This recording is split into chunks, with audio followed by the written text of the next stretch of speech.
when I switched this up, you like that today, huh? It's like, oh, I'm on the other side. I know it's kind of different, yes. But anyway, I thought I'd play with it. Hey, everyone, welcome to Keep Me Real. It's Nikki Shelton. Obviously, I'm here with Carrie Selby. How are you doing? Ready for the start of school today for all of our Central Kids app? And I think Bremerton, too, right? All of our area local schools here all start today. Yeah, I don't even have to worry about that anymore. I don't have any kids in school. I'm ready to cry, you guys. That means summer's ending, and that means like next week we're in the 60s, high 60s, which means I won't go kayaking unless it's over 70s. So I'm kind of a little sad about this. Yes. Anyway, okay, so we are going to have a kind of a fun conversation today, and we're going to talk about home inspections and everything you need to know, right? Of course. Yes. And just kind of some things maybe you don't know about home inspections, or maybe what you should look out for. All right, my lips are so dry. Okay, so we're going to give some juicy information about what's going on. So let's go ahead and let's dive into it today, okay?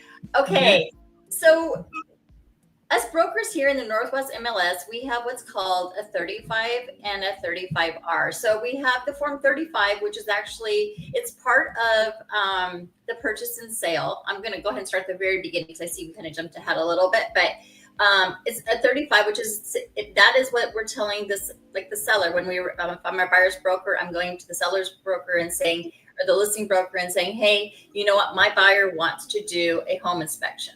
Or maybe they don't, and we'll give them a 35W or, whatever. But chances are they're going to probably get a 35 because most of the brokers in this world are pretty smart, and they say you should definitely get a home inspection. So they'll get a home inspection. So we're going to go ahead and dive deep down a little bit deeper into this. And what does that home inspection really truly mean?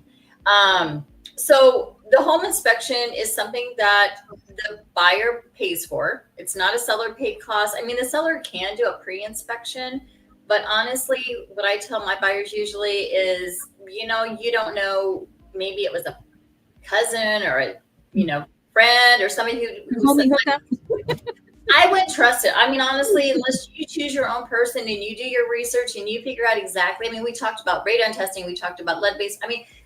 You don't know what you don't know until you actually do it. So some people are going to say, you know what, I don't care about that. I really don't want to know. Or somebody's going to say, I really do want to know.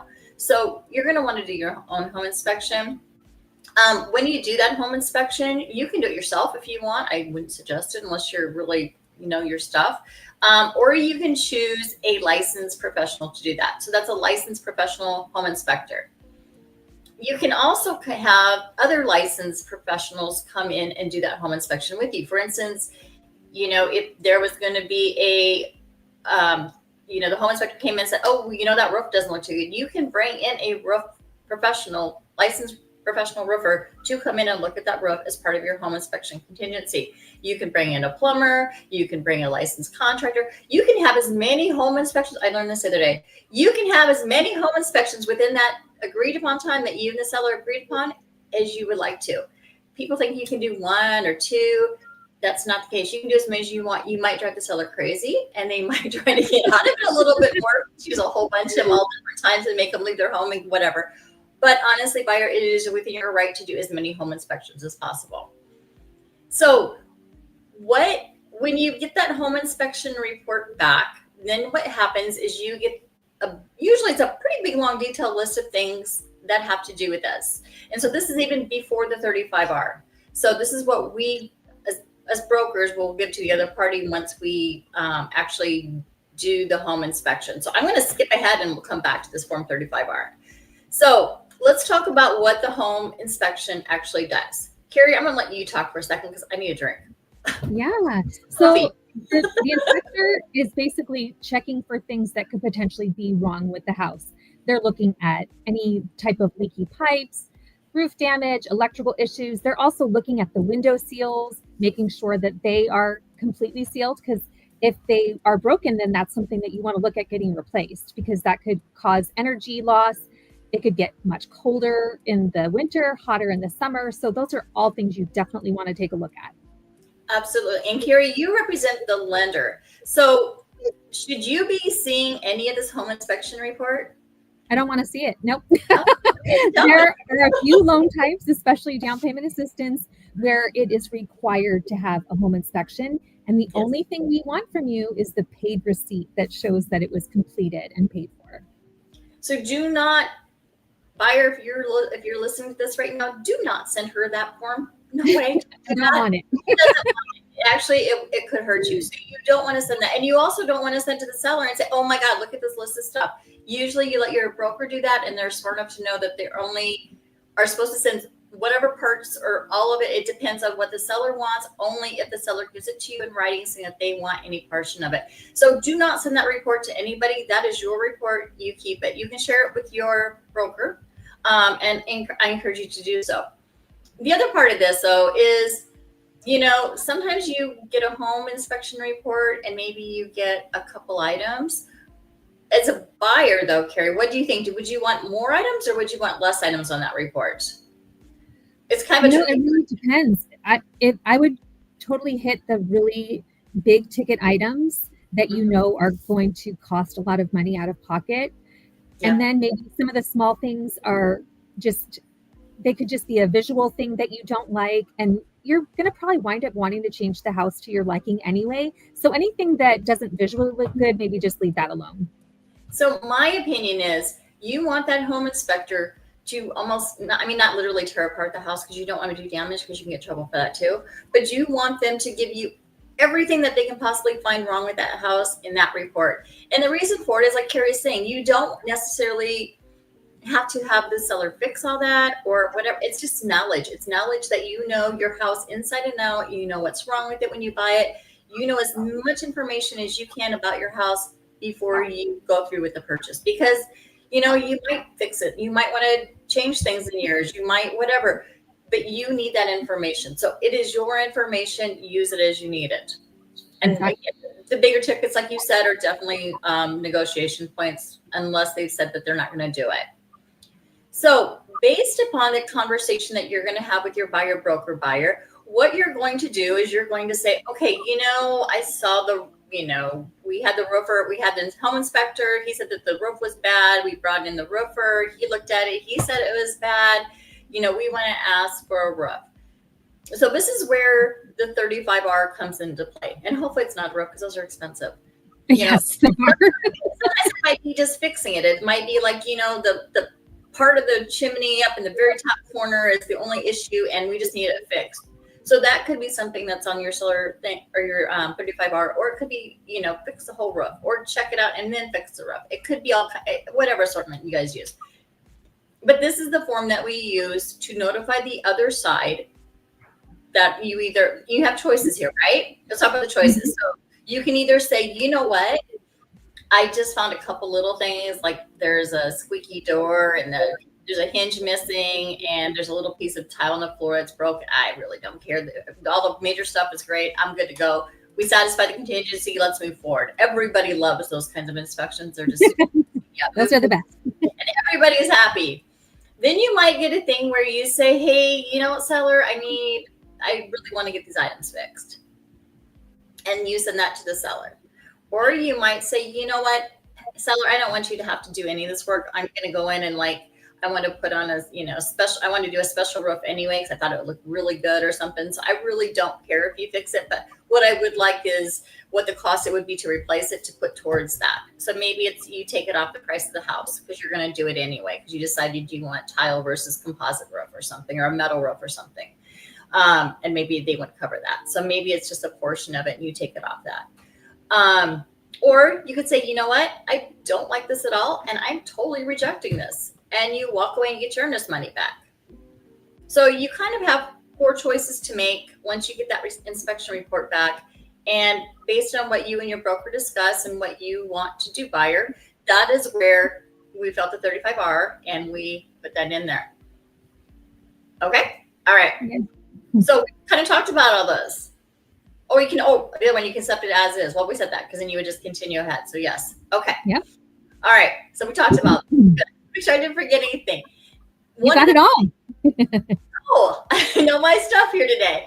One of the most important things with the 35 and the 35R is meeting those timelines. Again, the 35 was the first one where you said you're going to get an inspection. You only have however many days you agree to get those inspections.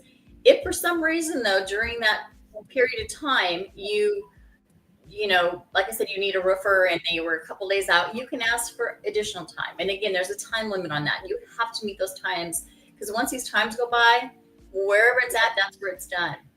And if for some reason the seller, like you give them this and you say, I want all these repairs done, and they don't respond, at the end of their response time, which is usually about 3 days. So like you get your inspection period done, you give it to them, they have their 3 days to respond to you as far as what's needed, and they don't respond, then they're saying they're not going to do anything. So again, at that point in time, you're accepting that that's okay with you and you're taking the house and you're moving forward, or you need to send them a rejection letter, or you can counter some of the repairs that maybe you asked for, but you need to make sure that they understand, or that, you either accepted or not accepted it, or you come up to some agreement before that period of time.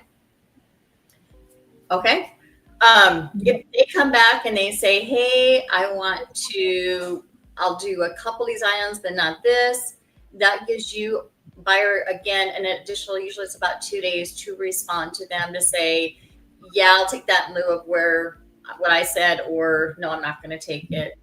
So there's also that period of time. So it gets kind of confusing. So watch those deadlines. That's my biggest thing. Okay. That's a lot. Yeah. Okay. So we talked about all this. So Carrie, why don't you revamp what I said? I can pick another period. So the seller can either agree to all of the requests, refuse them, or suggest a compromise. So like you were saying, they might not want to fix all of the things that you're asking for, but there may be a few things that they're willing to. And that's like what you just said. It's up to you to decide whether or not that's an expense that you want to take on after you close on the home. Yeah. But once that time frame is done, it's done. You can't go back and a couple weeks later and say, oh, I missed something and I really want to add it. Can you sell it? You can't really do that. That doesn't work that way usually. I mean, you can always negotiate and try to make things work, but there's no response time, no obligation or whatever to do that. So it's very, very difficult to do that. All right. So why these forms matter? It keeps it clear. It makes it really clear on who's expecting what, how is it expected to get done, when's expected to get done, by who is it expected to get done, who's paying for, how's it being, all that. It has to be in writing. It can't be a verbal thing like seller says, oh, yeah, I'll fix it, because that doesn't mean anything. Receipts are really good thing to have to make sure that the works get done. Also, a lot of inspectors, and I don't think this is on here, I glanced through this real quickly, so I don't know, but a lot of inspectors will come out and do a re-inspection. And so like if they inspect it once and then you call out something like, let's say it was the roof, a lot of inspectors will go back out. Sometimes there's a fee for it, but they will go back out and make sure that those items were done, putting you at peace of mind, and it helps out a lot too. So And one important thing to note too is underwriters are getting more strict when it comes to repairs that are requested from the seller, where they are actually asking for the receipts to show that the work has been done. So make sure as a real estate agent and as a client that you are keeping every single receipt that you have, because you never know if it's needed for your loan file. And actually the 35R does go to the underwriter because they need to see what's been done. So the difference, Carrie, can you explain the difference between underwriter and a loan officer? Because that way it'll be crystal clear and we have everything covered for this.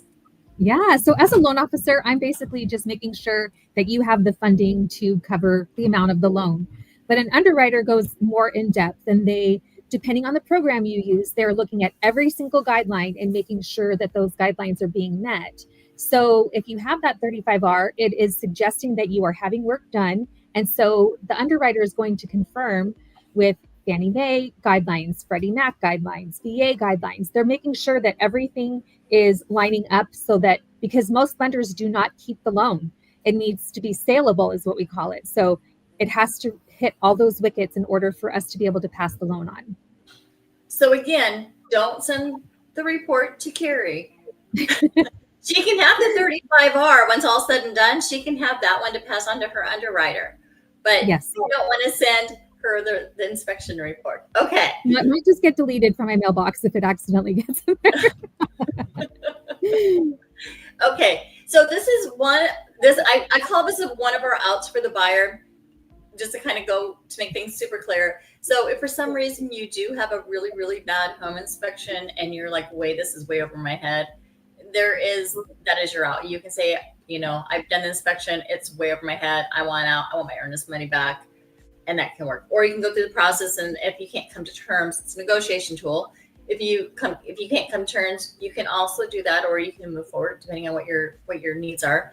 But the thing is it's a very clear written document. Hopefully, I've seen not some good ones sometimes, but but it's really making sure both sides are completely clear on what that says and what needs to be done and how it's done. Exactly. All right, you guys, I think we covered a lot today. Watch it a couple times. You'll learn a ton, I promise. If you have questions, feel free to reach out to us. Our phone numbers are there. Carrie, what's your number? 360-430-1694.